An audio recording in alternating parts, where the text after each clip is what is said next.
В новом умном городе Аркадак состоялась торжественная церемония вручения ключей от квартиры и коттеджей сотням семей. Масштабное заселение современных жилых комплексов было приурочено к 34-й годовщине независимости Туркменистана. Праздничное мероприятие вышло за рамки обычного новоселья, превратившись в фестиваль человеческих историй. Для нескольких семей этот день стал поистине незабываемым благодаря совпадению с важнейшими жизненными событиями. Так, семья Нургильдеевых получила ключи от квартиры в тот же день, когда забирала из роддома своего новорожденного сына. Еще одним ярким моментом стала свадьба в семье Язлыевых.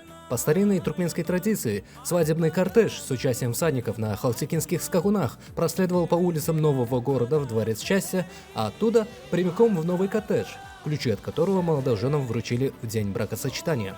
Новоселам были предоставлены квартиры в 9-этажном доме и двухэтажные коттеджи, построенные по современным стандартам. Жилье полностью оснащено бытовой техникой, индивидуальными системами климат-контроля и подключено к высокоскоростному интернету и IP-телевидению.